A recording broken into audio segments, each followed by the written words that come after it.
we have to move on, sadly. Let's move over to Europe now, where US President Donald Trump has criticized Russian President Vladimir Putin for attacks on civilian areas of Ukraine in recent days and said that maybe Putin doesn't want to stop the war. In a post on Truth Social, Trump also said that maybe Putin has to be dealt with differently through banking or secondary sanctions. This comes after Trump and Ukrainian President Volodymyr Zelensky met briefly on the sidelines of Pope Francis's funeral before it started. This was their first meeting since the tense Oval Office talk in February this year. White House Communications Director Stephen Chung called the meeting a very productive discussion. The two were set to meet again. However, the second meeting did not take place due to busy schedules, according to the Ukrainian leader's office. Zelensky said on social media platform X that he discussed a possible unconditional ceasefire with Russia at the meeting with Trump. Meanwhile, Trump's envoy, Steve Witkoff, met with Russian President Vladimir Putin for 3 hours in Moscow on Friday to discuss the US plan to end the war. In Ukraine, Trump had previously said that the two sides were very close to making a deal. On the other hand, Putin had told US envoy Steve Witkoff at the meeting that Russia is ready to resume negotiations with Ukraine without any preconditions. Meanwhile, the Russian army claims that it has fully liberated the border Kursk region from Ukrainian control with the help of North Korean soldiers. Russian Chief of Staff Valery Gerasimov said that the North Korean soldiers provided significant assistance in defeating the group of Ukrainian armed forces. However, the Ukrainian army has denied Moscow's claim to have driven Kiev's forces out of the Kursk, saying that fighting in the western Russian region bordering Ukraine was still ongoing. Let's take a look at what the Russia's leaders had to say. Сегодня освобожден от украинских подразделений последний населенный пункт на территории Курской области, село Горналь. Хочу отметить участие в освобождении приграничных районов Курской области военнослужащих Корейской Народно-Демократической Республики. Авантюра киевского режима полностью провалилась. Полный разгром противника в Курском приграничье создает условия для дальнейших успешных действий наших войск и на других важнейших участках фронта, приближает разгром неонацистского режима. We are joined by Professor Dr. Veselin Ivan Popovsky, Professor and Vice Dean at the Jindal Global Law School located in New Delhi, to discuss this further. Professor Popovsky, thank you very much for joining us. Obviously, the world tuned in today to watch the Pope's funeral, but in the backdrop of that, obviously, two very important men, President Trump and President Zelensky. This photo was taken of this amazing background inside St. Peter's Basilica. Do you have hope for that meeting after President Zelensky's statements that what they discussed was historic?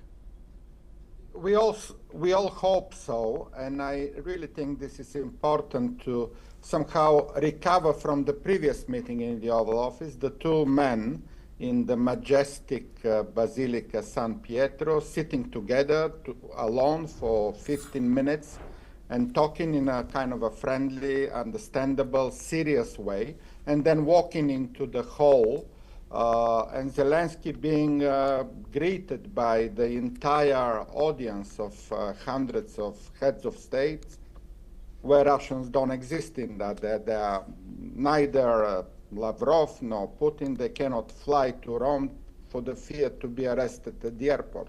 So it's really a significant victory for Zelensky today, the meeting with Trump, the discussion of something they already proposed 45 days ago. The full and unconditional ceasefire was both Zelensky and Trump proposal to Moscow 45 days ago, and Moscow is delaying, is finding excuses, and is not making any progress. In coordination also with the European leaders, we see another photo of Macron, Starmer, Zelensky, and Trump, which is also significant because these are big powers, Britain and France. And they talk the same voice, which is very, very important. It's kind of a synchronic messages coming from Paris, London, and Kiev, and most of the rest of the Europe, including Canada, So today, I think by the way, it was not known until the last minute that Zelensky will attend the funeral. And it was really one of the best decisions of the Ukrainian president to attend, to talk about full and unconditional ceasefire, during that ceasefire, when it happens, all the other issues of territorial disputes, of exchange of prisoners of war, of who is going to guarantee the security of Ukraine in the future, what will happen with the sanctions on Russia, those issues will come later. But first and foremost, full and unconditional ceasefire. And I'm sure Donald Trump will take this because he promised that. He is desperate to report to his own audience and to the world that he achieved something. Dr. Popovsky, I now wanted to move on to the other side and talk about the US envoy Witkoff's meeting with Russian President Vladimir Putin. Now, there's this striking image of Witkoff, the former real estate mogul, sat on his own with the entire Russian delegation opposite him in this meeting in Moscow. What does that say about the negotiations that are going on? Obviously, we saw Trump also be vocal. The famous Vladimir Stop Putin Truth Social tweet after this missile struck Kiev and killed 9 people there. What does this say now about Russian and United States relations? Certainly, we expect the US administration to exercise pressure on Putin, and because Putin continues the war, he's killing civilians and children almost daily, if not weekly, and that should stop, and the message by Donald Trump was clear. I don't expect much from Steve Witkoff. It is already 4 meetings in Moscow, and he's going there, and he's sitting for hours and hours, but we haven't seen much progress out of that. So there is a plan which United States proposed, but also a plan which the Europeans proposed. There are 2 peace plans.